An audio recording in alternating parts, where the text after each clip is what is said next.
Okay, quick thing I want to just go over is so occasionally people run into issues when they're doing CSS3 and they are not, they're saying the code's right, but it's not working. And more often than not, that is a browser issue where the different browsers are set up just differently enough that you sometimes have to make accommodations for the different browsers. Okay, I've changed my spelling. And the way that works is like this. You see, here's the typical code for rotating a div box 7 degrees. Well, what you have to do is you have to say, okay, here are some extra codes that are specific for different browsers. In this one, it's for IE.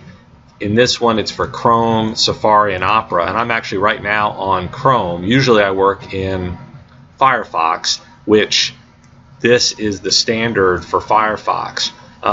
So basically what you need to do is you need to add some prefixes, and you're basically writing it 3 times, right? So this is transform, rotate 7 degrees for Firefox, and then you add this prefix -ms to the transform, and that indicates that it's for IE09. That's just a comment. You don't actually have to put that in. And then this one, WebKit transform, lets the browsers that are Chrome, Safari, and Opera know to interpret it that way. And so what I did was here, I just linked to a place on the W3 Schools that gives you support references, and it just tells you where you need to use for specific things, where you need to use like those prefixes. So here, transform, you can see here that for Safari you need to use WebKit, and if I click in transform, it'll probably tell me. So Chrome needs this WebKit, Firefox is good, etc. And numbers in the table specify the first browser user that fully supports the property. Numbers followed by WebKit, MOZ, or O specify the first version that worked with the prefix. So, I don't know exactly how you go through and make all this, easy. But if you're using CSS3 heavily in your web pages, then you definitely want to specify it because, Internet Explorer is one of the most popular browsers. Firefox is one of the most popular. Safari obviously is very popular on iPhones and Macs, and then Chrome is very popular. So you want to be ready to handle any of them. Okay. So basically, again, what you need to do is when you're working with the page,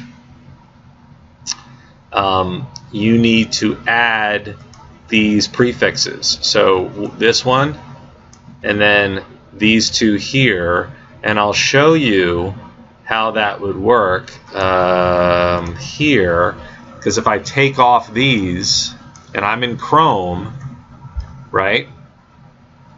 So I'm doing this locally. Am I doing it locally? I can do it locally. Right here, this is local. See? Now it doesn't support it. But if I go back in and grab these prefixes and change it, well, now I refresh and it does work. So that's the nature of the beast. Okay, so these are just some things you need to do in order for browser compatibility if you're using CSS3, and you can always go here to this page just to see if to understand what versions different browsers support. But you never know what a user is going to be using, so just be aware of that. Okay.